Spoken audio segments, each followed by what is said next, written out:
आप सभी को जय मसीह की। मैं आचार्य पूनम साहू ख्रिस्ट पुनरुत्थान दिवस की आराधना प्रारंभ करते हैं परमेश्वर पिता, पुत्र और पवित्र आत्मा के नाम से, आमीन। एक छोटी प्रार्थना के द्वारा आज की आराधना हम प्रारंभ करेंगे और प्रार्थना में अगुवाई करेंगी श्रीमती रहनुमा साहू। आप सभी को जय मसीह की। मेरा नाम रहनुमा साहू है और मुझे प्रभु में आए 3 वर्ष हो गए हैं। आइए प्रार्थना करें।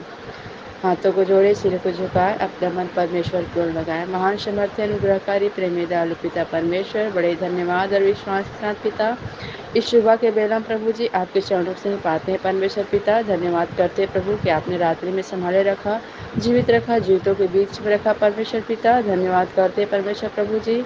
हाँ पिता परमेश्वर, इस विश्राम दिन में परमेश्वर प्रभु जी आपके नज़दीक आए हैं। परमेश्वर पिता आपकी स्तुति आराधना जय जयकार करने जा रहे हैं प्रभु जी। धन्यवाद करते हैं परमेश्वर पिता कि आपने सुरक्षित भला चंगा स्वस्थ इस प्रांगण में पहुंचाया। परमेश्वर प्रभु जी धन्यवाद करते हैं पिता।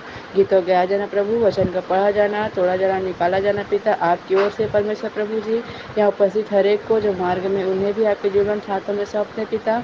आपकी आशीष को चाहते हैं प्रभु जी। आशीष अनुग्रह कर परमेश्वर पिता। सारी आराधना को आपके जीवित परिवंत हाथों में सौंपते हैं प्रभु जी। आपकी अगुवाई को चाहते हैं पिता। आपको वचन कहता है प्रभु, जहाँ मेरे नाम 2 से इकट्ठे होते हैं मैं उनके बीच में होता हूँ, कहा पिता। हमारे बीच में उपस्थित हुए परमेश्वर प्रभु जी अति से प्रार्थना विनती करते पिता। सारी आदर गौरव महिमा आपको देते हुए धन्यवाद के साथ छोटी विनती उद्धार करता प्रभु यीशु मसीह के नाम से मांग लेते हैं, आमीन। आइए हम परमेश्वर की महिमा में गीत गा लेंगे। स्तुति के गीत में से 17 नंबर का गीत, जय जय यीशु, जय जय यीशु, जय मृत्युंजय कार।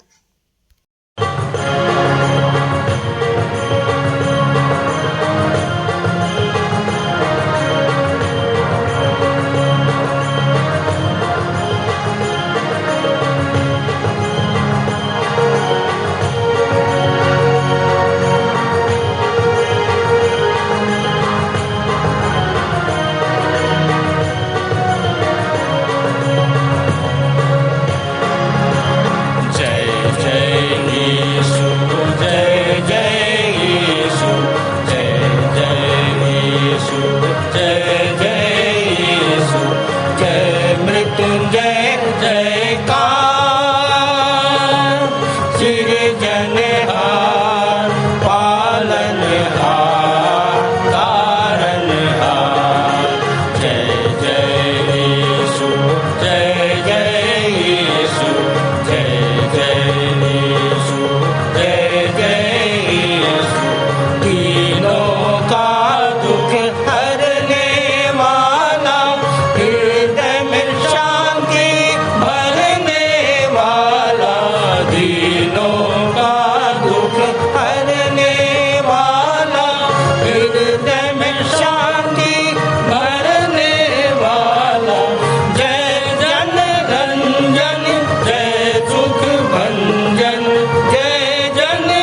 सृजनहार पालनहार तारणहार। जय जय यीशु जय जय यीशु जय जय यीशु जय जय यीशु जय जय पार करो सब प्यारो नर नारी एक संग पुकारो। जय जय पार करो सब प्यारो नर नारी एक संग पुकारो। नारा मारो जय ललकारो नारा मारो जय ललकारो। जय जयकार सृजनहार पालनहार तारणहार।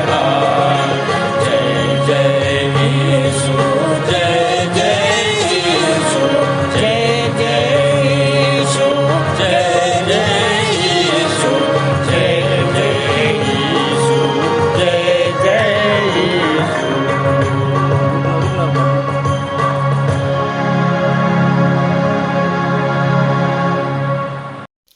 प्रभु की महिमा में एक और गीत हम गा लेंगे।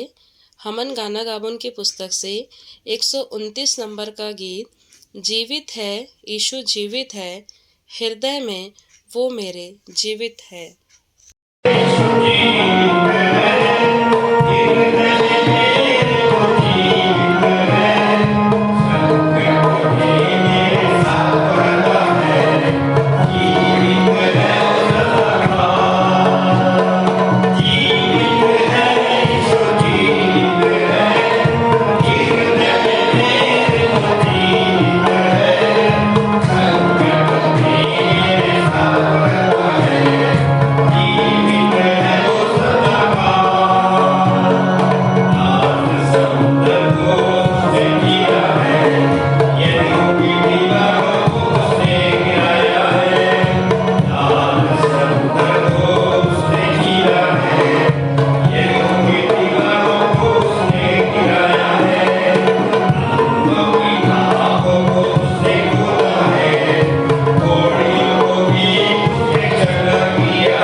सप्त के दिन के बाद सप्ताह के पहले दिन पाँव फटते ही मरियम मगदलिनी और दूसरी मरियम कब्र को देखने आई, और देखो एक बड़ा भूकंप हुआ, क्योंकि प्रभु का एक दूत स्वर्ग से उतरा और पास आकर उसने पत्थर को लुढ़का दिया और उस पर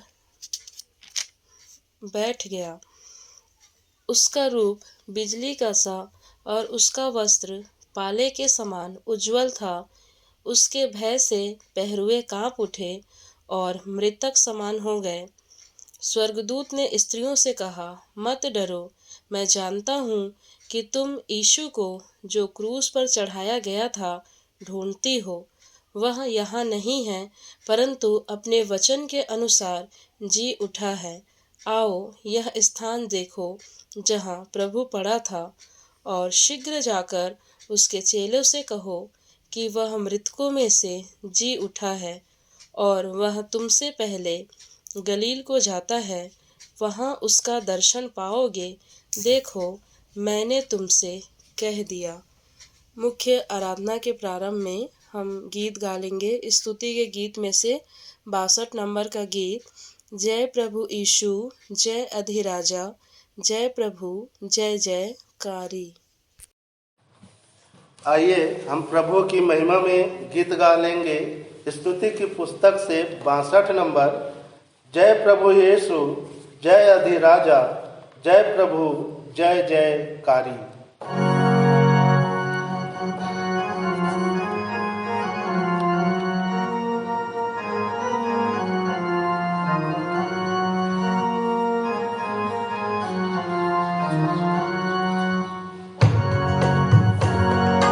जय प्रभु यीशु जय अधिराजा, जय प्रभु जय जयकारी, जय प्रभु जय जयकारी। आपनी नित दुख लाज उठाई, प्राण दियो बलिहारी, प्राण दियो बलिहारी। जय प्रभु यीशु जय अधिराजा, जय प्रभु जय जयकारी, जय प्रभु जय जयकारी। तीन दिना जब यीशु होवे, तीजे दिवस निहारी, तीजे दिवस निहारी। जय प्रभु यीशु जय अधिराजा, जय प्रभु जय जयकारी, जय प्रभु जय जयकारी। प्रात समय रविवार दिना में, श्राप निवासा छारी, श्राप निवासा छारी। जय प्रभु यीशु जय अधिराजा, जय प्रभु जय जयकारी, जय प्रभु जय जयकारी। भोर सवेरे घोर मरण का थोड़ा बंधन भारी, थोड़ा बंधन भारी। जय प्रभु यीशु जय अधिराजा, जय प्रभु जय जयकारी, जय प्रभु जय जयकारी। हार गयो शैतान निवल हो, पायो राज अपारी, पायो राज अपारी। जय प्रभु यीशु जय अधिराजा, जय प्रभु जय जयकारी, जय प्रभु जय जयकारी। संत पवित्र तुरंत सरग मो, मंगल सुर उच्चारी, मंगल सुर उच्चारी। जय प्रभु यीशु जय अधिराजा, जय प्रभु जय जयकारी, जय प्रभु जय जयकारी। वासर जग प्रकाशक यीशु, आश्रित करुण स्थाई, आश्रित करुण स्थाई। जय प्रभु यीशु जय अधिराजा, जय प्रभु जय जयकारी, जय प्रभु जय जयकारी। आइए हम उत्तरवादी पाठ पढ़ने के लिए निकाल लेंगे। लूका रचित सुसमाचार उसके 24वें अध्याय 1 से 35 तक पढ़ने में अगुवाई करेंगे श्री राजकुमार जोगी और उत्तर देंगी श्रीमती शारदा जोगी। आप सभी को जय मसीह की। आइए हम उत्तरवादी पाठ पढ़ने के लिए निकाल लेंगे लूका रचित सुसमाचार उसका 24 अध्याय में पहले पद से लेकर 35 पद तक पढ़ेंगे। पहला पद मैं पढ़ूंगा और दूसरा पद आप मेरी पत्नी के साथ दोहराएंगे। और ये पाया जाता है नीली वाली पुस्तक में पृष्ठ संख्या 133 पर। परंतु सप्ताह के पहले दिन पाँव फटते ही वे स्त्रियां उन सुगंधित मशालों को लेकर जो उन्होंने तैयार किए थे कब्र पर आई। उन्होंने पत्थर को कब्र पर से लुढ़का हुआ पाया, परंतु जब वे भीतर गई तो उन्होंने प्रभु यीशु का शव न पाया। ऐसा हुआ कि जब वे भौचक्की खड़ी थी तो देखो, दो मनुष्य झलकते हुए वस्त्र पहने एकाएक उनके निकट खड़े हो गए। जब स्त्रियां भयभीत होकर भूमि पर मुंह झुकाए हुए थी तो उन मनुष्यों ने उनसे कहा, तुम जीवित को मरे हुओं में क्यों ढूंढती हो? वह यहाँ नहीं है, परंतु वह जी उठा है। स्मरण करो कि जब वह गलील में ही था, उसने तुमसे कैसे कहा था कि अवश्य है मनुष्य का पुत्र पापी मनुष्यों के हाथों में सौंपा जाएगा, क्रूस पर चढ़ाया जाएगा और तीसरे दिन जी उठेगा। उन्होंने उसकी बातों को स्मरण किया और कब्र से लौटकर ये सब बातें 11 को और अन्य सबको सुनाई। जिन्होंने ये बातें प्रेरितों को बताई वे मरियम मगदलिनी, योन्ना और याकूब की माता मरियम तथा उनके साथ की अन्य स्त्रियां भी थीं। परंतु ये बातें उन्हें अर्थहीन लगी और उन्होंने उनका विश्वास नहीं किया। परंतु पतरस उठा और दौड़कर कब्र पर गया। जब उसने झुककर भीतर देखा तो उसे केवल मलमल का कफन दिखाई दिया, और इस घटना पर आश्चर्य करता हुआ वो अपने घर चला गया। देखो, उसी दिन उनमें से 2 व्यक्ति इमाउस नामक एक गांव को जा रहे थे, जो यरूशलेम से लगभग 13 किलोमीटर की दूरी पर था। वे इन सब घटनाओं के विषय में बातें करते जा रहे थे। ऐसा हुआ कि जब वे परस्पर बातें तथा विचार विमर्श कर रहे थे तो यीशु स्वयं वहां आकर उनके साथ चलने लगा, परंतु उसे पहचानने को उनकी आंखें बंद कर दी गई थी। उसने उनसे कहा, तुम चलते हुए परस्पर ये सब क्या बातें कर रहे हो? और वे उदास होकर खड़े रह गए। उनमें से एक ने, जिसका नाम क्लियोपास था, उसे उत्तर दिया, क्या यरूशलेम में आया हुआ तू ही अकेला ऐसा व्यक्ति है कि इन सब बातों से जो इन दिनों यहाँ हुई है अनजान है? उसने उनसे कहा, कौन सी बातें? उन्होंने उससे कहा, यीशु नासरी के विषय में, जो परमेश्वर और सब मनुष्यों की दृष्टि में कार्य और वचन में सामर्थी नबी था, और किस प्रकार हमारे मुख्य याजकों और अधिकारियों ने उसे पकड़वा कर मृत्युदंड के योग्य ठहराया और क्रूस पर चढ़ा दिया। परंतु हम तो यह आशा कर रहे थे कि यही वह है जो इज़राइल को छुड़ाएगा।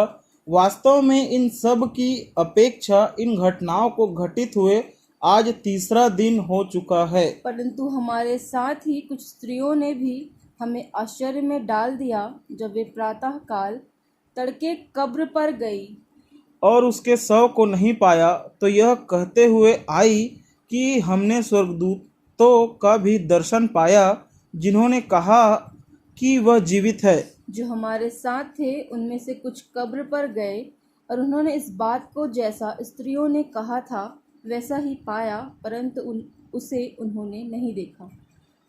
तब उसने उनसे कहा, हे निर्बुद्धियों नबियों, जो बातें कही उन सब पर विश्वास करने में मतिमंद लोगों, क्या मसीह के लिए यह आवश्यक न था कि यह सब दुख उठाए और अपनी महिमा में प्रवेश करे?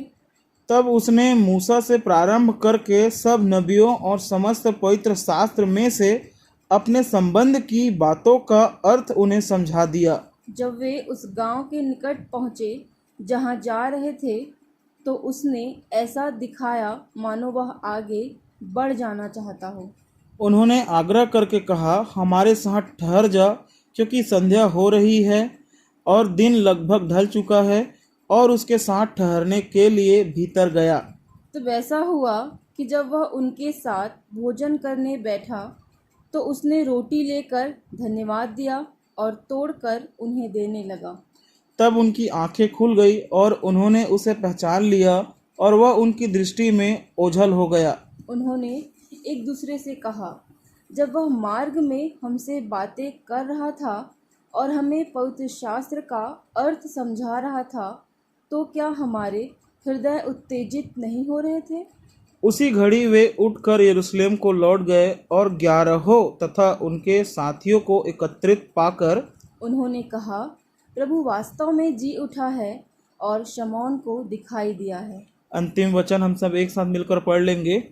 और वे मार्ग के अपने अनुभवों को और यह कि रोटी तोड़ते समय उनके द्वारा वह कैसे पहचाना गया बताने लगे। परमेश्वर अपने वचन के पढ़े और सुने जाने पर हम सबको आशीष दे। मेरा नाम राजकुमार जोगी है और विश्वासी मंदिर आते हुए मुझे 8 वर्ष हो चुके हैं। मैं श्रीमती शारदा जोगी, आप सभी को जय मसीह। आइए हम सब मिलकर एक साथ विश्वास वचन बोल लेंगे, जो पाया जाता है स्तुति के गीत पृष्ठ क्रमांक 2 और हमन गाना गावन की पुस्तक में पृष्ठ क्रमांक 15 में। आइए हम विश्वास वचन बोलें। मैं सर्वशक्तिमान पिता पर स्वर्ग और पृथ्वी के सृजनहार परमेश्वर पर विश्वास रखता हूँ। मैं उसके एकलौते पुत्र हमारे प्रभु यीशु मसीह पर, जो पवित्र आत्मा के सामर्थ के द्वारा कुमारी मरियम से जन्मा, जिसने पोंतियुस पिलातुस के राज्य में दुख उठाया, जो क्रूस पर टांगा गया और मारा गया, जो गाड़ा गया और अदृश्य लोक में पहुंचा और तीसरे दिन मृतकों में से फिर जी उठा, जो स्वर्ग पर चला गया और सर्वशक्तिमान पिता परमेश्वर के दाहिने हाथ विराजमान है और जीवितों और मृतकों का न्याय करने फिर आने वाला है। विश्वास रखता हूँ मैं पवित्र आत्मा पर, पवित्र सारी कलीसिया पर, संतों की संगति पर, देह के पुनरुत्थान पर, पापों की क्षमा पर और अनंत जीवन पर विश्वास रखता हूँ। आमीन। सामान्य सामाजिक एवं पारिवारिक कलीसियाई प्रार्थना करने में अगुवाई करेंगी आचार्य कुमारी बबीता सिंह जी। यीशु ख्रिस्ट जी उठा, सचमुच वो जी उठा। आप सभी को बबीता सिंह की ओर से ख्रिस्ट पुनरुत्थान दिवस की हार्दिक शुभकामनाएं। आइए हम प्रार्थना में जाएं, हाथ जोड़ें, आंखें बंद करें, ध्यान परमेश्वर की ओर लगाएं। मृतकों में से जी उठने वाले मृत्युंजय प्रभु यीशु मसीह के मधुर और मीठे नाम में हम आपके चरणों में आते हैं। प्रेमी पिता परमेश्वर, धन्यवाद करते हैं प्रभु जी आज के दिन के लिए, आज के समय के लिए कि हम जीवितों के बीच में पाए जाते हैं और हम जीवित कलीसिया में, जीवित लोगों की संगति में पाए जाते हैं। प्रभु जी, आपकी आराधना स्तुति करने के लिए जब हम आज इकट्ठे हो सके, प्रभु जी हम आपका हृदय से धन्यवाद करते हैं। धन्यवाद करते हैं प्रेमी पिता परमेश्वर कि आज के पवित्र विश्राम दिन में हम नए नए विश्वासियों के साथ मिलकर आपकी आराधना स्तुति करने पाते हैं। हम प्रार्थना करते हैं प्रेमी पिता परमेश्वर कि जब हम आपकी आराधना स्तुति करते हैं, हमारा गीतों का गाया जाना, आपकी स्तुति महिमा करना, वचन का तोड़ा जाना, प्रभु भोज का ग्रहण किया जाना, भेंटों का चढ़ाया जाना, गवाहियों का दिया जाना, आपको सुखदायक सुगंध के रूप में ग्रहण योग्य हो और आप प्रसन्न होकर प्रभु जी हम सबको बहुतायत की आशीष दीजिए। होने दीजिए प्रेमी पिता परमेश्वर कि आज जब हम आपकी आराधना स्तुति करते हैं, आप हमारे अल्फ़ा और ओमेगा होइएगा प्रभु जी। हमारे आराधना में प्रभु जी आपकी उपस्थिति को हम चाहते हैं। हम चाहते हैं प्रभु जी आज हमारे आराधना के अलावा अन्य स्थानों में, देश में, विदेश में, जहाँ कहीं भी आपके नाम की आराधना स्तुति होती है प्रभु जी, उस स्थान पर आपकी उपस्थिति को चाहते हैं प्रभु जी। और हर एक जगह पर प्रभु जी आपके नाम की बड़ी महिमा होने पाए और लोग प्रभु जी आपके डर और भय में प्रभु जी आपके नाम को न केवल महिमा दे सकें, बल्कि हम प्रभु जी इस बात को स्मरण कर सकें कि किस प्रकार आपने हमें मृत्यु के भय से छुटकारा दिलाने के लिए प्रभु जी अपने इकलौते पुत्र को दे दिया, ताकि जो कोई उस पर विश्वास करे वह नाश ना हो बल्कि अनंत जीवन पाए। हम आपका हृदय से धन्यवाद करते हैं प्रभु जी कि आपने हमारे बचाव के लिए, छुटकारे के लिए अपने इकलौते पुत्र को दिया। हम प्रार्थना करते हैं प्रेमी पिता परमेश्वर हमारे देश के लिए कि हमारे देश में आपकी अद्भुत शांति, अमन, चैन बनी रहे प्रेमी पिता परमेश्वर। और यहाँ पर जैसा आपने हमें धार्मिक स्वतंत्रता दिया है कि हम आपके वचन का प्रचार प्रसार करने पाते हैं, हम आपका धन्यवाद करते हैं प्रभु जी। हम प्रार्थना करते हैं हमारे देश के, हमारे समाज के धार्मिक, राजनैतिक, सामाजिक अगुओं के लिए कि आपकी ओर से उन्हें ज्ञान, बुद्धि और समझ की आत्मा मिल सके और वो हमारे देश का और हमारे समाज का संचालन उचित रीति से कर सकें। आपके डर और भय में प्रभु जी निर्णय ले सकें, निष्पक्षतापूर्ण प्रभु जी वो आपके हमारे देश का संचालन कर सकें। प्रार्थना करते हैं प्रभु जी हमारे मिशन अस्पताल के लिए, प्रांगण के लिए प्रभु जी, यहाँ जितने भी डॉक्टर और कर्मचारी, नर्सेस काम करते हैं प्रभु जी, उन सब पर आपकी आशीष अनुग्रह होने पाए। जब वो रोगियों का इलाज करते हैं प्रभु जी, उनको ज्ञान, बुद्धि और समझ की आत्मा मिल सके और वो आशीषित हो सके प्रभु जी। अस्पताल में जितने भी गंभीर रूप से मरीज जो बीमार हैं, भर्ती हैं, और जितने भी हमारे विश्वासी भाई बहन जो अपने घरों पे भी बिस्तरों में हैं प्रभु जी, उन सब पर भी हम आपकी दया दृष्टि को चाहते हैं और चाहते हैं प्रभु जी कि वो न केवल शारीरिक चंगाई पाएँ बल्कि आत्मिक चंगाई को पाकर आपके नाम की महिमा कर सकें और प्रभु जी आपके नाम का धन्यवाद करने वाले हो सकें। प्रेमी पिता परमेश्वर हम प्रार्थना करते हैं विश्वासी मंडली के संडे स्कूल के लिए, संडे स्कूल के बच्चों और टीचर्स के लिए कि आप उन दोनों को ज्ञान, बुद्धि और समझ से परिपूर्ण करिए कि जब टीचर्स उनको शिक्षा देते हैं आपके वचन की, होने दीजिए प्रभु जी कि इन छोटे बच्चों को आप मजबूत स्तंभ बनाइए कि आने वाले दिनों में वो आपके नाम की महिमा के लिए खड़े हो सके और इन बच्चों के द्वारा आपके नाम को महिमा मिल सके। प्रेमी पिता परमेश्वर प्रार्थना करते हैं महिला सभा के लिए, जवान सभा के लिए, हमारे प्राचीनों के लिए और जितने हमारे कलीसिया के सदस्य हैं, बुज़ुर्ग हैं, माताएं हैं प्रभु जी, और विशेष करके हमारे संचालक मंडल के लिए, आचार्य गणों के लिए और सारे सदस्यों के लिए जो तन मन धन से अपनी सेवाएं आपके नाम की महिमा के लिए देते हैं प्रभु जी, उन सब पर आपकी आशीष अनुग्रह की दृष्टि को चाहते हैं। आपकी ओर से प्रभु जी वो सब आशीषित हो सके। यदि किसी के जीवन में कोई समस्या है प्रभु जी, वो समस्या भी यीशु नासरी के नाम से दूर हो सके। प्रेमी पिता परमेश्वर हम प्रार्थना करते हैं जब आज हमारे वक्ता के द्वारा वचन की रोटी तोड़ी जाती है तो होने दीजिएगा प्रभु जी कि हम सब एक मन एक चित्त हो सकें और जैसा आपने इम्माउस के रास्ते में उन दो जनों को जब धन्यवाद करके रोटी तोड़कर दी प्रभु जी, उनकी आंखें खुल गई और उन्होंने यीशु को पहचाना। होने दीजिए प्रभु जी कि हम सब भी जब आपके वचन की रोटी खाते हैं, आत्मिक संगति करते हैं प्रभु जी, हमारी भी बुद्धि को आप ऐसा खोलिए, हमारी भी आंखें ऐसा खोलिए प्रभु जी कि हम आपके वचन को समझ सके, आपके पवित्र शास्त्र को बूझने की हमें शक्ति सामर्थ्य मिल सके। और प्रभु जी, न केवल हम इनसे तृप्त होकर अपने तक सीमित रखें, बल्कि हम और भी खोजी भ्रमित आवश्यकमंद व्यक्तियों तक इस वचन को ले जाकर उन्हें भी तृप्त करने वाले हो सके, उनको भी प्रभु जी आपके समीप में लाने का कारण बन सकें।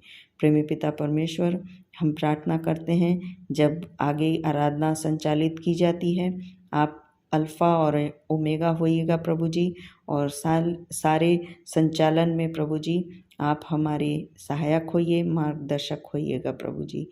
बड़े धन्यवाद के साथ आगे की आराधना को आपके पवित्र हाथों में सौंपते हुए विनती प्रभु यीशु मसीह के धन्य और मीठे नाम में होकर मांगते हैं, आमीन। जिनके संदेश से महकती है विश्वासी मंदिर की फुलवारी, जिनके संदेश से महकती है विश्वासी मंदिर की फुलवारी, प्रतिदिन बाइबल क्विज के माध्यम से जो कराते हैं हमारी आत्मिक तैयारी, शैतान पर जो पढ़ते हैं प्रति क्षण भारी, शैतान पर जो पढ़ते हैं प्रति क्षण भारी, संदेश लेकर आ रहे हैं मंदिर के आचार्य पंडित चंद्रशेखर देव तिवारी। आप सबको आचार्य पंडित चंद्रशेखर देव तिवारी शास्त्री की ओर से जय मसीह की। आज पुनरुत्थान दिवस के अवसर पर आप सबको मैं कहना चाहता हूँ हैप्पी ईस्टर। यह बड़े आनंद का दिन है। यह एक ऐसा बड़ा उत्सव है जो हमारे ज़िंदगी को खुशियों से, हरियाली से, आश्चर्य कर्मों से, फलों से, प्रार्थनाओं के उत्तर से भर देता है। इसलिए आप खुश हो जाइए, मुस्कुराइए और आनंद मनाइए। जीवित है मेरा छुड़ाने वाला, जीवित है, संदेह नहीं है, मेरा यीशु मसीह जीवित है। इस बात को एक ऐसे व्यक्ति ने कहा जो अपना सब कुछ खो चुका था। सब कुछ मतलब सब कुछ। अय्यूब 19 अध्याय उसके 25 पद में अय्यूब कहता है, मुझे तो निश्चय है कि मेरा छुड़ाने वाला जीवित है। हम एक ऐसे परमेश्वर पर विश्वास करते हैं जिन्होंने अपने आप को जीवित प्रमाणित किया। यीशु मसीह घोर अंधकार की तराई में से होकर ईस्टर मॉर्निंग में जीवित हो उठा। उसे क्रूस पर चढ़ाया गया, उसके तीसरे दिन वह जी उठा। अतः इस पुनरुत्थान दिवस के अवसर पर मैं आप सबको हार्दिक हार्दिक हार्दिक शुभकामनाएं देता हूं। इसीलिए आप खुशियां मनाइए। जब यीशु मसीह को क्रूस पर चढ़ाया गया तब दुष्ट आत्माएं नाच रही थी, शैतान खुश हो रहा था और ताली बजा रहा था, नरक में उत्सव हो रहा था, काइफा मुस्कुरा रहा था। फरीसी और सदूकी आपस में गले मिल रहे थे और कह रहे थे, देखा हमने वो कर दिखाया। ये यीशु जो बड़ी बड़ी बातें कर रहा था उसको हमने उस पर दोष लगाकर उसे क्रूस पर चढ़ा दिया, और इतना ही नहीं, उसे पूरी तरह से मृत घोषित करके कब्र में डाल दिया और रोमी साम्राज्य की मुहर लग गई। हाई लेवल सिक्योरिटी है। Chapter close. लेकिन मेरे प्रिय भाई और बहनों, मैं आपको कहना चाहता हूं कि चैप्टर क्लोज नहीं हुआ है, चैप्टर तो यहीं से शुरू हो रहा है, क्योंकि कब्र आपकी जिंदगी का अंत नहीं है, कब्र नई जिंदगी की शुरुआत है। यीशु मसीह अपने कहे के अनुसार तीसरे दिन ईस्टर मॉर्निंग में सुबह जी उठा। इस मौके पर मैं एक सच्चाई आपसे कहना चाहता हूँ, झूठ को आप ज़्यादा दिन तक नहीं फैला सकते। उस समय झूठ फैला दिया गया कि चेले यीशु मसीह के शव को चुरा ले गए। भला चेले कैसे चुराएंगे, वो तो कमरे में बंद थे डर के मारे। एक और महत्वपूर्ण सच्चाई ये है कि यीशु मसीह ने अपने आप को जीवित प्रमाणित किया। इम्माउस के मार्ग पर वो विश्वासियों से मुलाकात किया, मरियम मगदलिनी से मुलाकात किया, थोमा से मुलाकात किया, पतरस से मुलाकात किया, मुलाकात। सबसे मुलाकात कर रहा है और अपने आप को सच्चे प्रमाणों से उन्होंने जीवित प्रमाणित कर दिया। उसने कहा पुनरुत्थान और जीवन मैं ही हूँ। लेकिन शायद चेले इस बात को भूल गए थे कि यीशु मसीह अपने कहे के अनुसार से जी उठेगा। इस पुनरुत्थान दिवस के अवसर पर मैं कहना चाहता हूँ कि आज क्रिश्चियन लोग तो बहुत हैं, लेकिन सच्चे मन से यीशु मसीह पर विश्वास करने वाले उसके पक्के चेले कितने हैं। पुनरुत्थान से एक अभियान चला था जो पूरे विश्व में फैल गया और कई राष्ट्र आज क्रिश्चियन राष्ट्र घोषित हो गए हैं। वहाँ का धर्म मसीही धर्म है, लेकिन वहाँ पक्के कितने विश्वासी हैं। यीशु मसीह ने अपनी मृत्यु और जी उठने के बारे में कई बार बातें की, लेकिन उसके चेलों ने शायद उस पर विश्वास नहीं किया। वो इसलिए कि अगर आपने किसी व्यक्ति को फ्यूनरल देकर आ रहे हैं, कब्र में दफना कर आ रहे हैं, और तीसरे दिन अचानक वो आपको रास्ते में मिल जाए और कहे हेलो, तो आपको कैसे लगेगा। एग्जैक्टली ऐसा ही चेलों के साथ हो रहा था। वो विश्वास नहीं कर पा रहे थे कि यीशु मसीह जी उठा है। मेरे प्रिय भाई और बहनों, इस ईस्टर के मौके पर मैं आपसे कहना चाहता हूँ कि आपको प्रूफ करना होगा कि यीशु मसीह जीवित है और वो आपके अंदर जीवित है। आज कई लोग हैं, आज के युग में अधिकांश लोग मौत से डरते हैं। मौत जिंदगी का अंत नहीं है। मौत का उत्तर दे रहा है पुनरुत्थान दिवस कि मसीही जीवन में मौत है ही नहीं। मौत को यीशु मसीह ने पूरी तरह से कुचल दिया है। एक बात और यीशु मसीह की बात मुझे टच करती है, और वो ये कि वो हमेशा कहते थे मैं तुझसे सच सच कहता हूँ। यूनानी बाइबल में इसका ट्रांसलेशन आया है मैं तुझे गारंटी देता हूँ। मतलब जो यीशु मसीह कहता था वो करता था। यीशु मसीह जो कहता था वो करता था। इसीलिए आपको परमेश्वर से मुलाकात करना होगा। परमेश्वर पर जब आप ऐसे मुलाकात करते हैं, बाइबल पढ़ने के द्वारा, किसी कन्वेंशन के द्वारा, प्रार्थना के द्वारा या किसी दर्शन के द्वारा, तब आप एक बड़ा काम कर सकते हैं। सब जाति के लोगों को चेला बना सकते हैं, चर्च प्लांटेशन का काम कर सकते हैं। अब्राहम क्यों विश्वास करता था परमेश्वर पर? वो अपने बेटे को बलि चढ़ाने के लिए चला गया। क्यों? क्योंकि उसको विश्वास था कि उसका बेटा नहीं मरेगा। अय्यूब को मालूम था कि वो नहीं मरेगा। दानियल को पता था कि शेर मेरा कुछ नहीं कर सकता।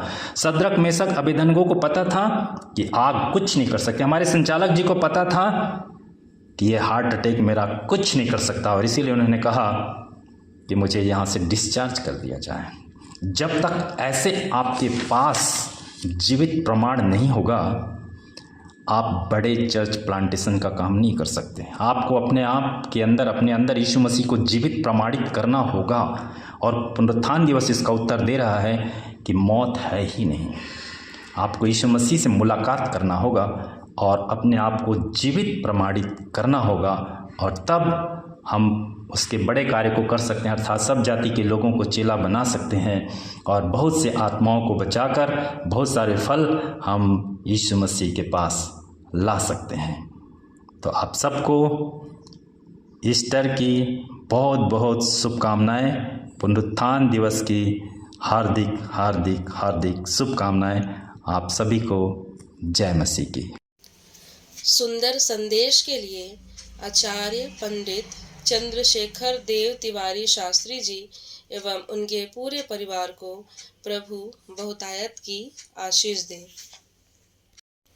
प्रभु भोज विधि का संचालन सह संचालिका डॉक्टर अल्पना राम जी के द्वारा। आप सबको जय मसीह की। तो आइए एक गंभीर समय की ओर चलें और वचन पर थोड़ा मनन करें। आज की मेज़ जो हमारे सामने पेश है, ये मेज़ विशेष है, क्योंकि ये केवल कुर्बानी की मेज़ नहीं, पर पुनरुत्थान की मेज़ है, शैतान पर विजय की मेज़ है। निर्गमन 16 में जब इज़राइलियों ने परमेश्वर से भोजन मांगा, तो उसने दे दिया स्वर्गदूतों की रोटी, जिसे हम मन्ना कहते हैं। तो जब इस्राएलियों ने भोजन मांगा, तो प्रभु ने दे दिया उन्हें स्वर्गदूतों की रोटी, पर हम पापियों के लिए अपने तेजस्वी देह की बोटी। निर्गमन 17 उसके 6वें वचन के अनुसार जब इज़राइली सीन नामक जंगल से गुजर रहे थे और उन्हें प्यास लगी, पानी मांगा उन्होंने, तो परमेश्वर ने मूसा से कहा, मैं होरेब पहाड़ की एक चट्टान पर खड़ा रहूँगा, तू उस चट्टान पर मारना, तब उसमें से पानी निकलेगा। ये निर्गमन 17वां अध्याय उसके 6वें वचन में पाया जाता है। और पहला कुरिन्थियों 10:4 में ये कहा गया है कि वो चट्टान मसीह था। सो इज़राइलियों के लिए चट्टान को लाठी मारकर पानी निकलवाया। सो परमेश्वर ने इज़राइलियों के लिए चट्टान को लाठी मारकर पानी निकलवाया और हमारे लिए जीवित चट्टान को भाला मारकर लहू बहाया। इज़राइलियों को दिया गया रोटी और पानी तृप्ति का भोजन था। फिर से इज़राइलियों को दिया गया रोटी और पानी तृप्ति का भोजन था और हमें दिया गया मांस और लहू मुक्ति का भोजन है। इसे लेने से श्वेत हो जाएंगे लाही रंग के पाप। दाखलता में बने रहने में हम होंगे कामयाब। सो इसको लेकर श्वेत हो जाएंगे लाही रंग के पाप, दाखलता में बने रहने में हम होंगे कामयाब, भावता हुआ बलिदान बन जाएंगे अपने आप, खुदा से माफ़ करवाएंगे अनेक आत्माओं के पाप। सो स्वयं को परख कर लें इसे उचित ढंग से। सो स्वयं को परख कर लें इसे उचित ढंग से, नहीं तो बच ना पाएंगे दंड से। परमेश्वर इस छोटे से मनन पर हम सबको आशीष दे। आमीन। प्रभु भोज विधि का महत्व बताने के लिए सह संचालिका डॉक्टर अल्पना राम जी को प्रभु बहुतायत की आशीष दे। आइए हम अपनी अपनी भेंटों एवं धन्यवादी भेंटों को देने के द्वारा परमेश्वर की महिमा करें। इस समय हम गीत गा लेंगे। स्तुति के गीत से 63 नंबर का गीत, गाओ गाओ जय के गीत गाओ। तत्पश्चात भेंट की प्रार्थना सहायक आचार्य श्रीमती नसीम श्रीवास द्वारा। आइए हम प्रभु की महिमा में एक और गीत गा लेंगे। स्तुति के गीत से 63 नंबर, गाओ गाओ जय के गीत गाओ। 63 नंबर।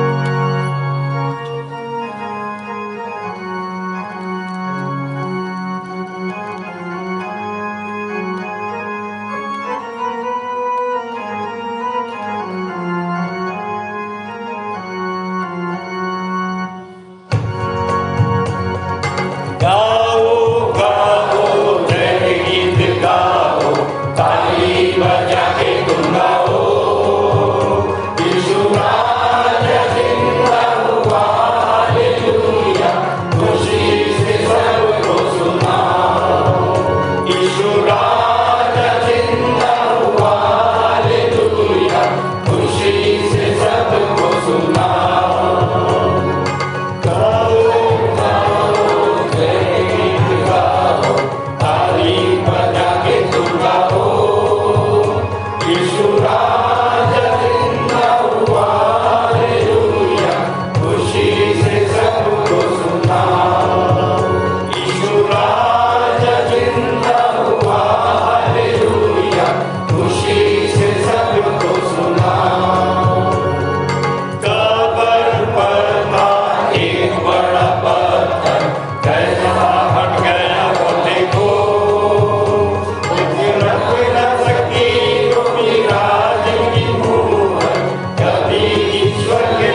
खुशी से सबको सुनाओ।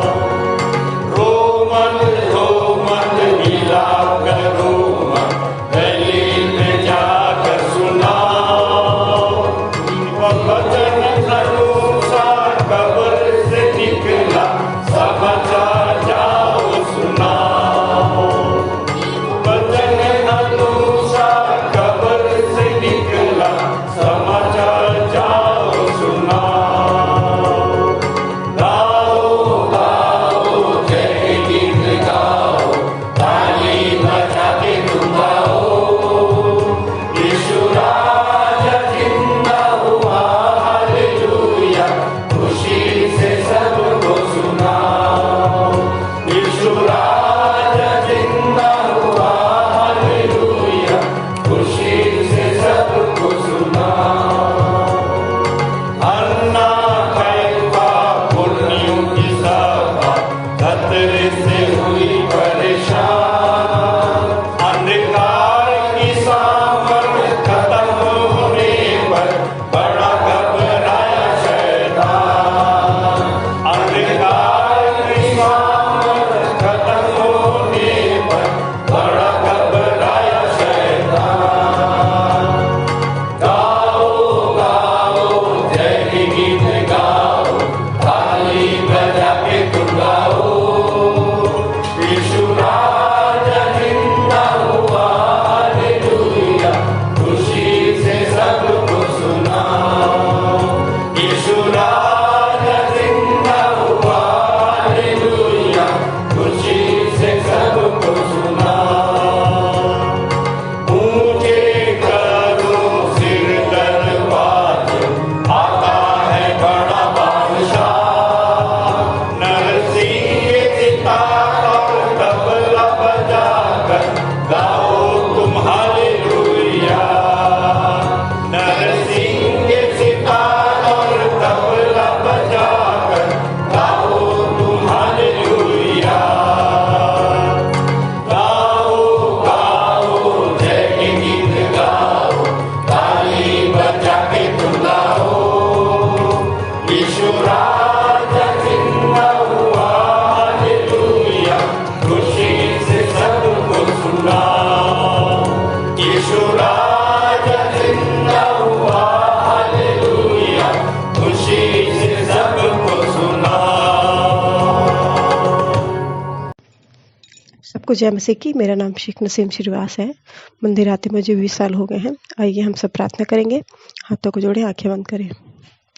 हमें जीवन देने वाले हमारे जीवित अनुग्रहकारी प्रेमी पिता परमेश्वर, आसमान की आशीष की वर्षा करने वाले हमारे अनुग्रहकारी प्रभु, धन्यवाद के साथ चरणों के समय आते हैं प्रभु जी, और धन्यवाद देते हैं आज के सुंदर दिन के लिए जो तूने हमें दिया प्रभु जी। प्रार्थना करते हैं परमेश्वर पिता, इन भेंटों के लिए खुदा बाप होने देना परमेश्वर पिता। जितनी भी भेंट चढ़ाई जाती है प्रभु जी, जितने भी लोगों की जिंदगी में आज खुशी का दिन था प्रभु जी, उन्हें धन्यवाद दी भेंट चढ़ाई, उनके लिए भी दुआ करते हैं परमेश्वर पिता, और प्रार्थना करते हैं परमेश्वर पिता उनके लिए भी प्रभु जी जो जिन्होंने नहीं दिया है प्रभु, उनके भी संघर्ष साथ होना परमेश्वर पिता। ऐसा मन देना प्रभु कि वो देने वाले हो सके खुदा बाप, होने देना प्रभु जी। ये सारी भेंट आपके धर्मराज की खोज के लिए खर्च की जाने वाली हो सके परमेश्वर पिता, होने देना प्रभु जी।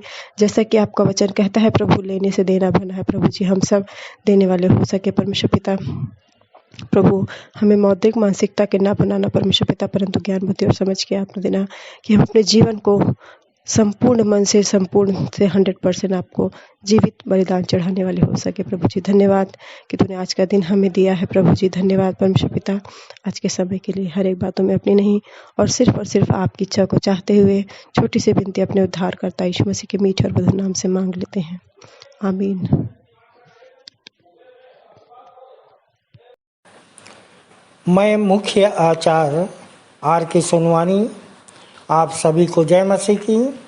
आप लोगों को सूचना से अवगत करा दूं, हमारी रविवारी आराधना ऑनलाइन और ऑफलाइन दोनों चलती है। समय का विशेष ध्यान दें, प्रातः 10 बजे से दोपहर 12:30 बजे तक। जिनको आराधना में जिम्मेदारी दी जाती है उनको ऑनलाइन और ऑफलाइन दोनों में बोलना है। ऑनलाइन के लिए अपना ऑडियो बनाकर शुक्रवार शाम तक अवश्य ही मुझको भेज देंगे। विशेष सूचना प्रायः यह देखा जा रहा है कि ऑनलाइन आराधना में जो प्रार्थना उत्तरवादी पाठ है, जो संदेश है कि रिकॉर्डिंग शुक्रवार शाम तक नहीं भेजी जाती, जिससे शनिवार रात भर सेटिंग करने में लग जाता है। अतः अब संचालक मंडल द्वारा निर्णय लिया गया है कि जिसकी रिकॉर्डिंग शुक्रवार शाम तक नहीं पहुंचेगी उसे आने वाले समय में अवसर नहीं दिया जाएगा। तदनुसार इस आदेश का कड़ाई से पालन किया जाएगा। आदेशानुसार संचालक मंडल विश्वासी मंदिर बिलासपुर। 7/4/2024 की रविवारी आराधना के लिए आप लोगों को सूचित कर दूं, जिसका संचालन आचार्य श्री SD यादव जी करेंगे। प्रारंभिक प्रार्थना कुमारी भारती साहू के द्वारा। उत्तरवादी पाठ प्रेरितों के काम 1 अध्याय हम पूरा पढ़ लेंगे और पढ़ने में अगुवाई करेंगे श्री कमल सूर्यवंशी और उत्तर देंगी कुमारी मंजिशा कोसरिया। सामान्य सामाजिक एवं पारिवारिक कलीसियाई प्रार्थना कुमारी रोशनी ओगले के द्वारा। संदेश होगा आचार्य कुमारी बबीता सिंह के द्वारा, जिनका विषय है जब मिला है स्वर्ग और पृथ्वी का सारा अधिकार। जब मिला है स्वर्ग और पृथ्वी का सारा अधिकार तो करना है जगत की छोर तक प्रचार। आप अपने संदेश के लिए मत्ती 28:18-20 ले सकते हैं। प्रभु भोज विधि का संचालन आचार्य श्री प्रमील जयसल के द्वारा। भेंट की प्रार्थना कुमारी दिव्यानी सूर्यवंशी के द्वारा। मुख्य संदेश अपने संचालक जी से उत्तरवादी पाठ पर हम सुन लेते हैं। अंतिम प्रार्थना आचार्य श्री VR भोसले के द्वारा और सह संचालक श्री आशीष जलाल जी की आशीष से सभा का समापन करेंगे। धन्यवाद। आइए हम अंत में सुन लेते हैं अपने मंदिर के संचालक जी द्वारा पिछले सप्ताह के संदेशों की समीक्षा एवं उत्तरवादी पाठ पर संक्षिप्त टिप्पणी तथा आज के व्यवहारिक जीवन में इसका उपयोग। प्रभु यीशु मसीह के मधुर और मीठे नाम में फिर से एक बार आप सबको जय मसीह की। प्रियो, पिछले सप्ताह हमने खजूर का रविवार मनाया और ये रविवार क्यों मनाया जाता है, इस संबंध में एक बहुत सुंदर संदेश हमारे सह संचालक श्री आशीष जलाल भाई ने पिछले सप्ताह दिया था। और ये एक सप्ताह का समय था जबकि यीशु मसीह यरूशलेम में प्रवेश कर रहे हैं और इसके पश्चात अगले सप्ताह उनका पुनरुत्थान होना है और बीच में कैसे वो गिरफ्तार किए जाएंगे और कैसे क्रूस में टांगे जाएंगे, ये सब इस सप्ताह होना है। इसलिए इसे दुख भोग सप्ताह कहा जाता है। और हमारे सह संचालक भाई ने बहुत सुंदर इस संबंध में पढ़ा कि कैसे यीशु मसीह यरूशलेम के मंदिर में राजाओं की तरफ प्रवेश कर रहे हैं और मत्ती 21:1-11 तक पूरा पढ़कर बताया कि कैसे उन्हें लड्डू का बच्चा मंगवाया और ये बताया कि प्रकाशित वाक्य 7:9 के अनुसार हम फिर से खजूर की का ये त्यौहार है मनाएंगे और जहाँ प्रकाशित वाक्य 7:9 में इस प्रकार से लिखा है। इसके बाद मैंने दृष्टि की और देखो हर एक जाति और कुल और लोग और भाषा में से एक ऐसी बड़ी भीड़ जिसे कोई गिन नहीं सकता था, श्वेत वस्त्र पहने और अपने हाथों में खजूर की डालियां लिए हुए सिंहासन के सामने और मेमने के सामने खड़ी है। और भाई ने, हमारे संचालक भाई ने बताया कि लय व्यवस्था 23:39-40 पर पुराने में परमेश्वर ने कहा कि जब तुम मेरे पास आओ तो खाली हाथ मत आना, खजूर की डाली लाना। और ये झोपड़ी के पर्व के संबंध में ऐसा होता था और इसे मात्र परमेश्वर के सामने ही लहरा सकते थे। और इसलिए कि यीशु को लोग परमेश्वर का पुत्र मान रहे थे, सो आज हमें भी खुदा के बेटे को प्रसन्न करने के लिए और अपनी नई नई आत्माओं को लेकर हमें खुदा के समक्ष आना है। सो गधी और उसके बच्चे को आज़ाद करने का आदेश, महान आदेश हमको दिया गया है। सो अय्यूब 11:12 की तरह में लिखा है कि मनुष्य जन्म से ही जंगली गधे के बच्चे के समान होता है और इसलिए आज परमेश्वर इन जंगली गधों को एक अच्छा प्रचारक, एक अच्छा इंसान, आत्माओं को जीतने वाला बनाना चाहते हैं। परमेश्वर की धीमी आवाज़ को सुने। और जैसे यशायाह 66 में कहा, परमेश्वर ने पूछा कौन जाएगा, सो मैं यहाँ हूँ प्रभु, मैं जाऊँगा। यशायाह ने कहा था, आज मेरे और आपको भी कहने की आवश्यकता है।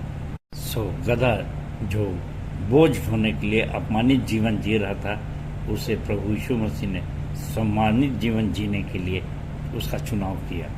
और हमको भी ऐसे लोगों के पास जो पाप, अपराध, नशे में, अंधविश्वास की गुलामी में गधे का जीवन जी रहे हैं, हमको भी पास के गांव में जा कर के अब उनको छुड़ाना है और खजूर की डाली की जगह अब नई नई आत्माओं को लेकर परमेश्वर के सामने आना है। इस सुंदर संदेश के लिए हमारे संचालक भाई श्री आशीष जलाल को बहुत बहुत धन्यवाद। परमेश्वर आपको बहुतायत की आशीष दे। और इसके पश्चात हमारे आचार्य श्री राजेंद्र सोनवानी द्वारा प्रभु भोज का संचालन किया गया और हमारे आचार्य जी ने पहला कुरिन्थियों 11:24 से 27 पूरा पढ़ा और प्रभु भोज ग्रहण करने की आवश्यकता को बताया। और आचार्य जी ने बताया कि हमें स्मरण रखना है कि प्रभु यीशु मसीह ने अपनी देह और अपने लहू को हमारे पापों के छुटकारे के लिए दिया है और जब हम इसे ग्रहण करते हैं तो उसकी मृत्यु का प्रचार करते हैं कि जब तक वह दोबारा न आए।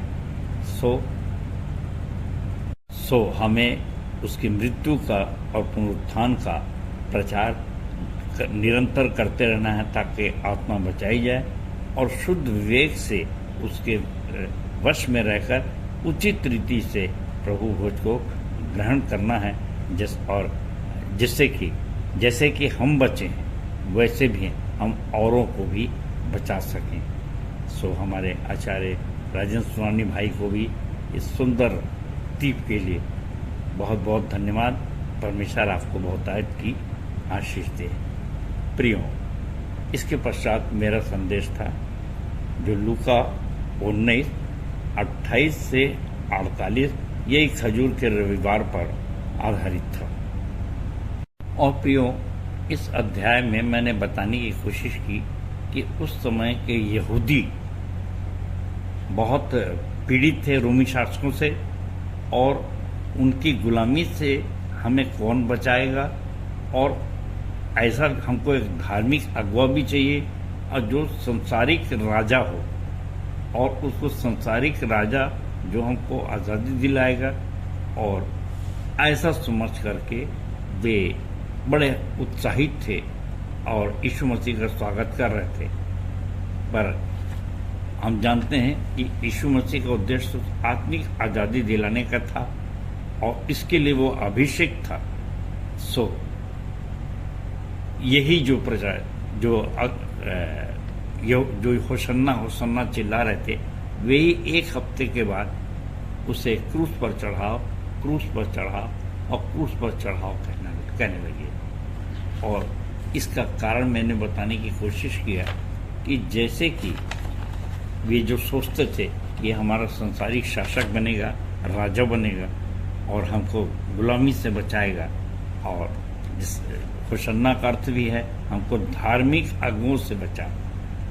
सो प्रियो, धार्मिक अगुओं से युद्ध करना कोई आसान बात नहीं होती है, और उसका परिणाम क्या हो सकता है ये मैंने समझाने की कोशिश किया। और उनका माथा, यहूदियों का माथा तो उस समय ठनका जब उन्होंने देखा कि यीशु मसीह ने गधी लादू का बच्चा मंगवाया, हाथी घोड़े नहीं मंगवाए, और उसकी भी शर्त है कि कभी कोई उस पर सवार नहीं हुआ। तो ये सब क्यों है, लोग सोचने लगे। और तब जाके यीशु मसीह ने कहा कि मुझको इसका प्रयोजन है। तब यहाँ तक सस्पेंस में थे। और जब होशन्ना होशन्ना चिल्ला रहे थे, राजाओं का राजा है, तो उनको मना किए शास्त्री फरीसियों ने। तब यीशु मसीह ने कहा कि यदि ये चुप रहे तो पत्थर चिल्ला उठेंगे, क्योंकि मैं सिद्ध और सत्य हूं और राजा वास्तव में हूं। परंतु यहूदियों की गलत फहमी उस समय स्पष्ट हुई 41वें पद में, जब वो नगर को देखकर रोया और उसके नष्ट हो जाने की भविष्यवाणी करने लगा। और 45 और 46 पद में उसने मंदिर को साफ किया और सर्राफों के पीढ़े उलट दिए, व्यापारियों को भगा दिया, कोड़े भी लगाए, और यह भी कहा कि मेरा घर प्रार्थना का, सब जातियों के लिए प्रार्थना का घर कहलाएगा, मरकुस 11:17। सो यहाँ पर पिक्चर बदल गई कि यीशु मसीह सांसारिक राजा नहीं परंतु धार्मिक राजा है, इसे आत्मिक राजा कह सकते हैं। और इसलिए 47 और 48वें पद में महायाजक शास्त्री उसे नाश करने का उपाय ढूंढने लगे, पर ढूंढ नहीं पाए, क्योंकि पब्लिक जो थी, सब लोग बड़ी चाह से यीशु मसीह की सुनते थे। अब ये बड़े परेशान हो गए और ऐसा हुआ कि अंत तक योजना बनाए कि इस पर झूठा दोष लगाया जाए और इसे किसी हालत में खत्म कराया जाए। सो प्रियो, इस घटना में जो कुछ हुआ था वो आज भी हो रहा है, और ये हमारे यूहन्ना 3:11-12 के हिसाब से बहुत ज़रूरी है कि लोग समझें और उसके अनुसार आचरण करें, अपने आत्मिक जीवन को अनंत जीवन के लिए तैयार करें। कि जितने भी सांसारिक लोग थे वे उसको संसारी राजा शासक बनाना चाहते थे ताकि वो पिलातुस से टक्कर ले और उनको संसारी गुलामी से बचाए। परंतु यीशु दृढ़ संकल्पित हैं और वे हमें आत्मिक आज़ादी दिलाने के लिए ही इस संसार में परमेश्वर ने उनको भेजा और इसलिए उनका अभिषेक हुआ। सो आज हमारे संसार में जो सांसारिक शासक होते हैं, अर्थात मंत्री संतरी बड़े बड़े पदों में, तो लोग उन पर वे बहुत अप्रोच लगाते हैं और अपने परमेश्वर से, यीशु मसीह से, अपने ईश्वर से पर कम विश्वास करते हैं।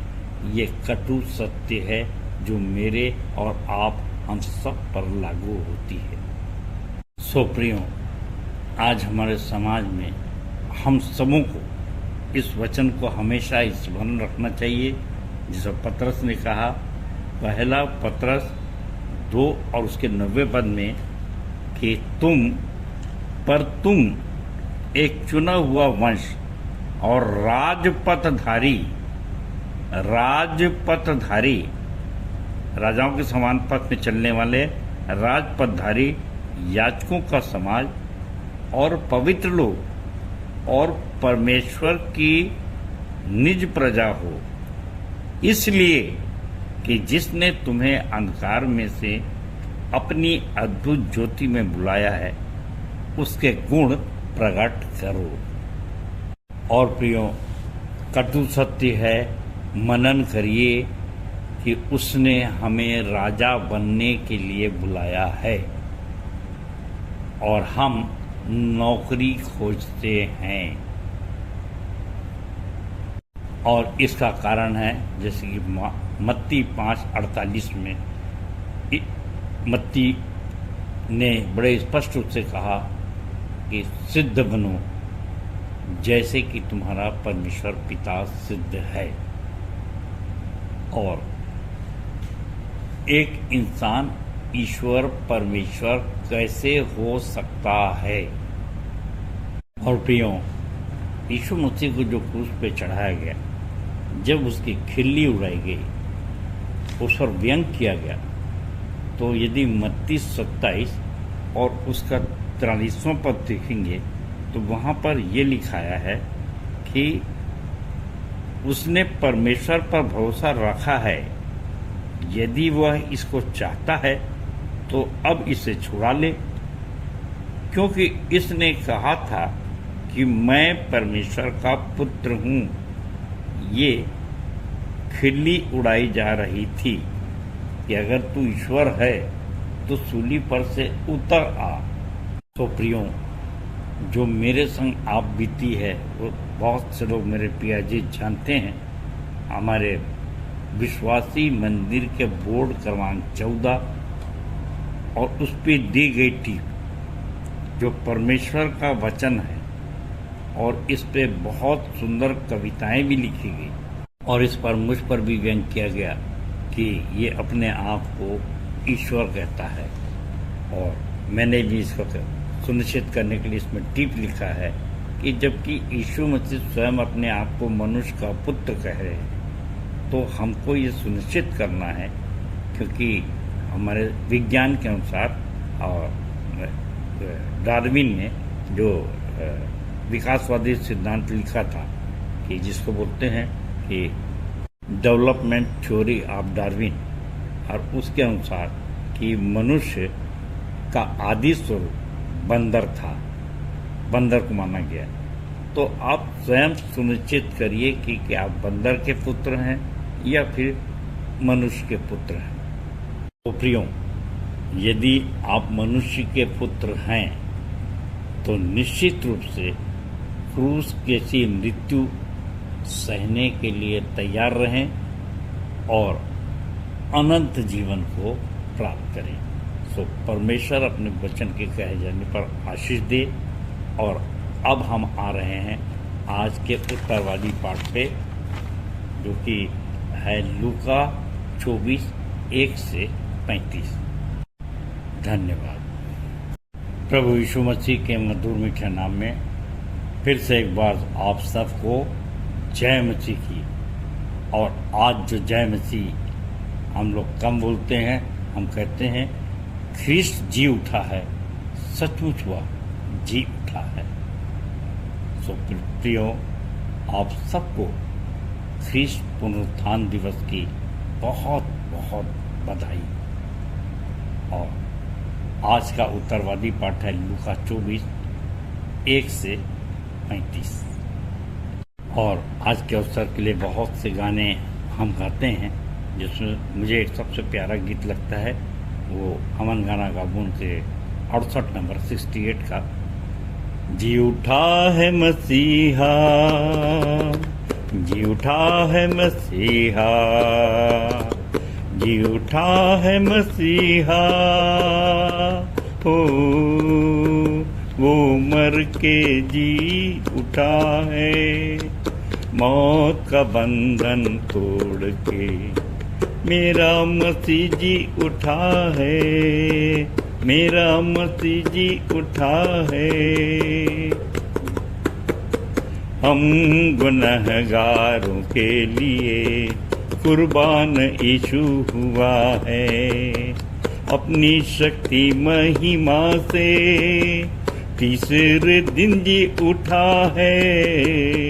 हम गुनहगारों के लिए कुर्बान यीशु हुआ है, अपनी शक्ति महिमा से तीसरे दिन जी उठा है, जी उठा है मसीहा, जी उठा है मसीहा, जी उठा है मसीहा हो।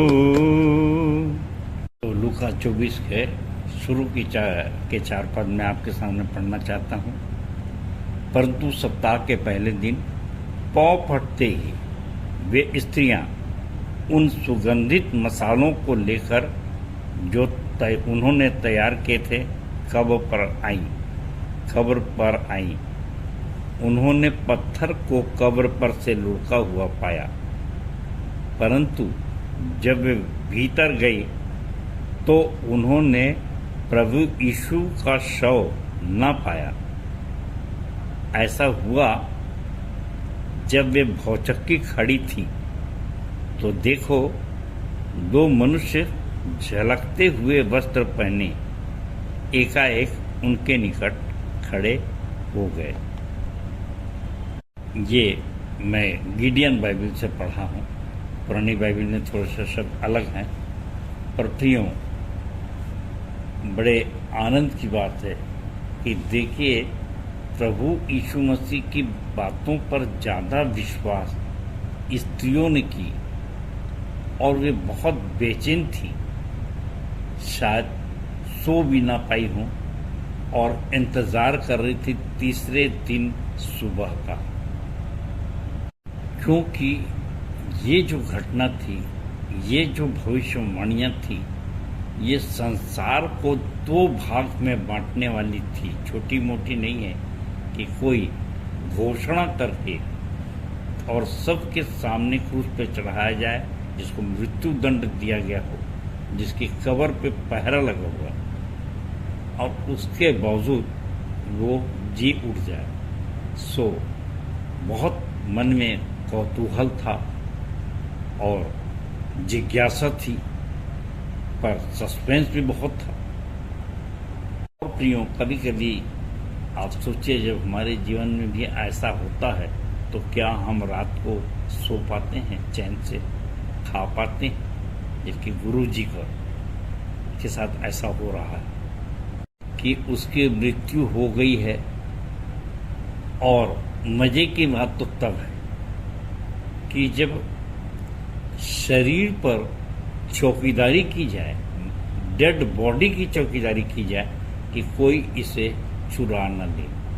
मतलब राजा महाराजा भी बहुत व्याकुल थे ये सोच के कि इसने भविष्यवाणी कर दिया है कि मैं तीसरे दिन जी उठ जाऊंगा, इस मंदिर को ढा दो, मैं 3 दिन में फिर से खड़ा कर दूंगा।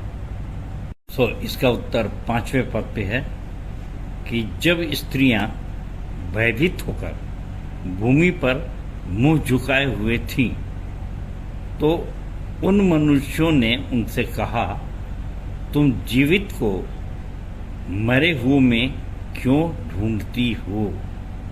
वह यहाँ नहीं है, परंतु वह जी उठा है। स्मरण करो कि जब वह गलील में ही था उसने तुमसे कैसे कहा था कि अवश्य है मनुष्य का पुत्र पापी मनुष्यों के हाथों में सौंपा जाएगा, क्रूस पर चढ़ाया जाएगा और तीसरे दिन जी उठेगा। परंतु प्रियों आज भी जबकि इतने वर्ष हो गए, इतना सब कुछ हो गया, यीशु मसीह को आए, हम में से बहुत से ऐसे लोग हैं, ईसाई लोग हैं, क्रिश्चियन लोग हैं, जो ऐसे बहुत से अद्भुत बात, ऐसी बहुत सी अद्भुत बातों पर विश्वास नहीं करते हैं, या समाज के सामने या प्रचारक लोग या धार्मिक हुए भी ये कह तो देते हैं कि इसलिए कि वे समाज में कहना पड़ता है, नौकरी चाकरी के लिए कहना पड़ता है, और कह तो देते हैं, लेकिन इसे आत्मसात करने वाली अपनी आंखों से देखना, दर्शन पाना, छूना, ये सब कहाँ तक संभव हो पाया है। और मैं बहुत स्पष्ट रूप से कहना चाहता हूँ कि मैं स्वयं उन अंधविश्वासियों में से एक हूँ कि मैं चाहता था कि इस पुनरुत्थान को मैं भी अपने जीवन में देखूं, तब मैं विश्वास करूंगा, और नहीं तो ये कहने में शायद मैं कोई वेतन भोगी अगर धार्मिक अगुआ होता तो डर के मारे मुझको हाँ मैं मानता हूँ यही कहना पड़ता, क्योंकि मैं एक विश्व रैंक के व्यक्ति को जानता हूँ जिसने ये कहा था। जब मैं छोटा था तो मुझको बहुत आश्चर्य हुआ कि उन्होंने कहा था कि कुंवारी से जन्म कैसे हो सकता है, पवित्र आत्मा से जन्म कैसे हो सकता है। सो अब चूंकि मैं उस पेशे में हूँ, बड़े पद में हूँ, तो मुझको स्वीकार करना पड़ता है, और इसीलिए अब चूंकि इस पद में हैं, वेतन भोगी हैं, धार्मिक अगुए हैं, सब पेट चल रहा है, तो कहना पड़ता है, नहीं तो समाज हमको निकाल देगा कि यीशु मुर्दों में से जी उठा था या जी उठा है।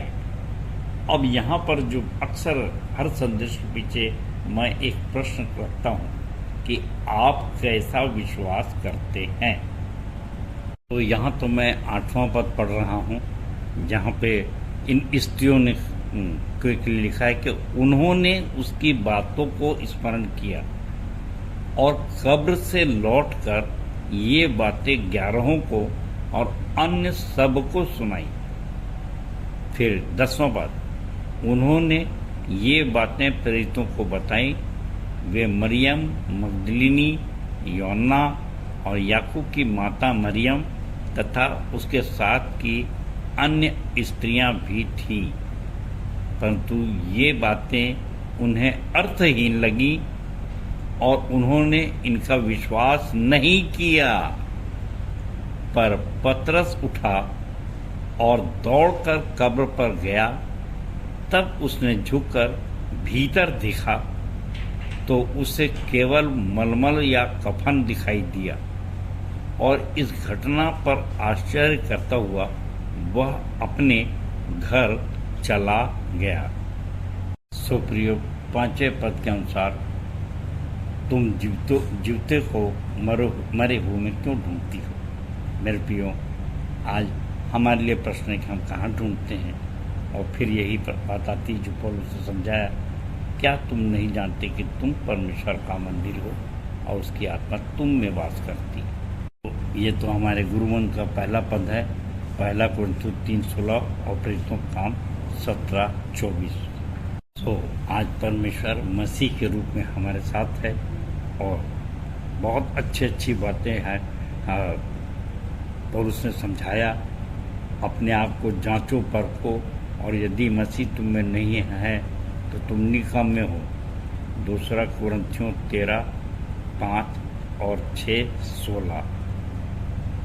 तो मैं तो यहाँ पर टिप्पणी में ज़्यादा लंबा नहीं करूँगा, क्योंकि आपके पास हवन गाना गावन पुस्तक है, और इस तुम ईश्वर हो के 14 नंबर बोर्ड को अगर आप देखेंगे तो 25 वचन कम से कम इसमें लिखे हुए हैं, और सब कुछ सारांश में लिखा हुआ। सो प्रियो, आज हमको अपने आप को ही जीवते परमेश्वर का पुत्र देखना है, और गुरु मंत्र में लिखा, अगर ईश्वर को देखना ही चाहते हैं तो अपने आप को दर्पण में देखें। इस प्रकार आप 100% सुनिश्चित कर सकते हैं कि आप जिंदा हैं या मुर्दा हैं। स्मरण करने की चीज़ ये है कि यीशु मसीह ने कहा, जो जीवता अब मुझ पर विश्वास करता है, मर भी जाए तो भी जिएगा। और यूहन्ना 15 में बहुत ढेर सारी बातें और भी हैं। आगे के पदों पर मैं एक लाइन की टिप्पणी कर रहा हूँ, कि 12वें पद में पतरस ने सिर्फ कपड़ा दिखा और लौट गया, और वो भी सस्पेंस में था। और 13 से 24वें पद में यीशु ने कहा पुनरुत्थान तो हो गया था, लेकिन कितनी मज़े की बात है कि दो मनुष्य जा रहे थे, इस बात की चर्चा कर रहे थे, सारे संसार में इस बात की चर्चा थी और यीशु मसीह मज़ा ले रहे थे। अब तो आनंद करने की बात आ गई और उनसे छुपाया। और अगर 16वें पद में देखा जाए तो बड़ी मज़ेदार बात है कि उनकी आंखें ऐसी बंद कर दी गई थी कि वो उसे पहचान ना सके। ये किसने आंखें बंद किया था? ये या दो है, एक तो दुष्टात्मक शक्ति होती है और एक तो पवित्र आत्मा की शक्ति। पर बड़ा मज़ा आ रहा है। और मेरी आंखें भी 40 साल तक नहीं खोली गई, परंतु 40 साल के बाद जब मेरी आँख खुली तब मैं मसीहा को पहचान सका। जो यीशु मसीह ने कहा उस समय चेलों के लिए और मेरे से आज भी कह रहा है, मेरे और आपसे, मैं आपके सामने पढ़ रहा हूँ 25 और 26वां पद। तब उसने उनसे कहा, हे निर्बुद्धियों और भविष्यवक्ताओं की सब बातों पर विश्वास करने में मंदमतियों, क्या अवश्य न था कि मसीह ये दुख उठाकर अपनी महिमा में प्रवेश करे। तो प्रियों, 30 और 31 पद में यीशु मसीह को ऐसा लगा कि नहीं, अब इनकी आंखें खोल देना चाहिए। और तब यहाँ पर इस प्रकार से लिखा है, जब वह उनके साथ भोजन करने बैठा तो उसने रोटी लेकर धन्यवाद किया और उसे तोड़कर उनको देने लगा। तब उनकी आंखें खुल गई और उन्होंने उसे पहचान लिया और वह उनकी आंखों से छिप गया। सो प्रियों, आज ये रोटी तोड़ने की जो स्थिति हम चाहते हैं कि यीशु मसीह आज भी हमारे साथ आए और प्रभु भोज की विधि के समय को याद करिए। यीशु मसीह ने कहा कि जीवन की रोटी मैं हूँ, और वो रोटी जो पुराने नियम में, पुराने समय में तुम्हारे बाप दादों ने खाई, वो खाकर मर भी गए, कि ये रोटी जो मैं दे रहा हूँ ये तुम्हारी आंखें भी खोलेगी और तुमको अनंत जीवन प्रदान करेगी। सो प्रियो, अपन प्रभु भोज इसीलिए ग्रहण करते हैं और साथ में बैठकर रोटी तोड़ते हैं। और ऐसे समय में उन बातों को याद करिए कि बाद में सब चेले जो भी थे वे पश्चाताप किए और उन्होंने ये चर्चा की 32वें पद में, और उन्होंने आपस में कहा, जब वह मार्ग में हमसे बातें करता था और पवित्र शास्त्र का अर्थ हमें समझाता था, तो क्या हमारे मन में उत्तेजना न उत्पन्न हुई? सो प्रियो, आज के समय के लिए एक बहुत ही अंतिम दर्शन के साथ मैं आज का संदेश समाप्त करूंगा कि ये उत्तेजना जो पहले भयभीत थे, कौतूहल थे और उनको जिज्ञासा थी, ये जब हुई थी, तो अब आज भी जब ऐसा होता है तो हम कैसे उसका दर्शन पाते हैं और कैसे पा सकते हैं। और मैंने इसलिए उपाय किया, मत्ती 6:23, पहले उसके धर्मराज की खोज करो तो निश्चित रूप से हमको वे सब जिज्ञासाएं जो हमारी हैं निश्चित रूप से पूरी होंगी और हम निश्चित रूप से उसका दर्शन अपने अंदर, अपने प्रियों के अंदर प्राप्त करेंगे। प्रियों, सावधान रहिए, मत्ती 28:12 को मत भूलिए कि पहरेदार और जो चौकीदार हैं वे बॉडी चोरी हो गई कह देंगे और पैसा ले लेंगे और आज भी आपको भ्रमित करेंगे। सो उनके भ्रम में कोई ना आए, क्योंकि हमारा ख्रिस्त जी उठा है और निश्चित सचमुच हुआ जी उठा है। इस विश्वास के साथ नए जोश, नए उमंग, नए स्वास्थ्य से प्रचार करें। परमेश्वर अपने वचन कहे जाने पर आशीष दे। ख्रिस्त जी उठा है, सचमुच वह जी उठा है। धन्यवाद। धन्यवाद और धन्यवाद। उत्तरवादी पाठ पर प्रभावशाली एवं व्यवहारिक टिप्पणी के लिए अपने मंदिर के संचालक जी को बहुत बहुत धन्यवाद। हम अपनी आराधना के अंतिम भाग में हैं। अंतिम गीत गाएंगे स्तुति के गीत से 185 नंबर, वो जीवित वो जीवित वो जीवित है सदा, मेरा यीशु जीवित है। और प्रार्थना करने में अगुवाई करेंगे सहायक संचालक रेवरेंड आशीष जलाल जी, और प्रभु की प्रार्थना और मंदिर के संचालक जी के आशीष से आज की सभा का समापन करेंगे। आइए प्रभु की महिमा में एक कोरस गा लेंगे, वो जीवित वो जीवित वो जीवित है सदा, स्तुति के गीत से 185 नंबर का गीत। इसको अंग्रेजी में भी हम गाएंगे।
आइए प्रार्थना में जाएंगे, हाथों को जोड़ेंगे, आंखों को बंद करेंगे, ध्यान परमेश्वर की ओर लगाएंगे। प्रभु जी बड़े ही धन्यवाद, बड़ी ही शुक्रगुजारी के साथ आपके चरणों के समीप आते हैं। धन्यवाद देते हैं प्यारे प्रभु जी आपकी आशीषों के लिए, बरकतों के लिए। खुदावंद बाप कि आपने हम सबको संभाला। धन्यवाद देते हैं प्यारे प्रभु जी कि आज की पाक आराधना में खुदावन आपकी उपस्थिति बनी रही, गीतों को गाने में, वचन को पढ़ने में, वचन के प्रचार में। प्यारे प्रभु जी आपने हमारी अगुवाई की, खुदावन हम धन्यवाद देते हैं। धन्यवाद देते हैं प्यारे कलाम के लिए प्यारे प्रभु जी, जबकि आज क्रिस्ट पुनरुत्थान दिवस की आराधना मनाई गई और तेरे दास भक्तों ने प्यारे प्रभु जी आपकी पवित्र आत्मा की अगुवाई में वचनों को बोला है, तो होने देना प्यारे प्रभु जी वो वचन हमारे रूह के अंदर बसने पाएँ, हमारे जिस्म के अंदर बसने पाएँ। खुदावन उस वचन के मुताबिक हम अपने जीवन को जीने वाले हो सकें। प्यारे प्रभु जी जितने भी नए लोग आए हैं, जितने नए लोग हमारी आराधना के अंदर शामिल हुए हैं, तेरे वचन को सुने हैं, खुदावन उनकी ज़िंदगियों पर भी हम तेरी बहुतायत के आशीष को, तेरे अनुग्रह को चाहते हैं। जितने लोगों की ज़िंदगी के अंदर रोग दो बीमारियां हैं, खुदावन यीशु मसीह के नाम से जाती रहें। खुदावन फिर से तेरा धन्यवाद देते हैं आज की प्यारी आराधना के लिए। सब कुछ तेरे हाथों में सौंपते हैं, छोटी विनती यीशु मसीह के नाम से मांगते हैं, आमीन। हे हमारे पिता, तू जो स्वर्ग में है, तेरा नाम पवित्र माना जाए, तेरा राज्य आए, तेरी इच्छा जैसे स्वर्ग में पूरी होती है वैसे ही इस पृथ्वी पर भी पूरी हो। हमारे दिन भर की रोटी आज हमें दे, और जैसे हमने अपने अपराधियों को क्षमा किया है वैसे ही तू भी हमारे अपराधों को क्षमा कर, और हमें परीक्षा में ना डाल परंतु बुराई से बचा, क्योंकि राज्य, पराक्रम और महिमा सदा तेरे ही हैं। और अब शांतिदाता परमेश्वर, जिसने भेड़ों के महान रखवाले हमारे प्रभु यीशु मसीह को सनातन वाचा के लोहू द्वारा मृतकों में से जीवित कर दिया, तुम्हें सब भले गुणों से परिपूर्ण करे, जिससे तुम उसकी इच्छा पूरी करो और जो कुछ उसकी दृष्टि में प्रिय है वह यीशु मसीह के द्वारा हमारे अंदर पूरा करे। उसी की महिमा युगान युग होती रहे। आमीन।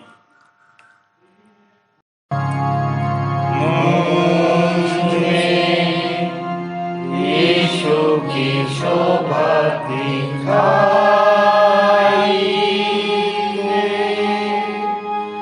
उसका अद्भुत प्यारा सा निर्मलता हेतु आत्मा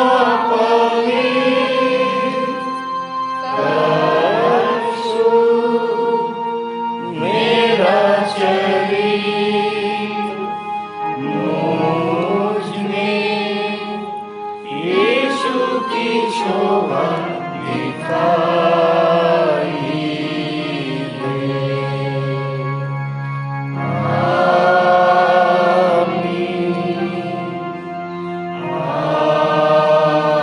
आमीन,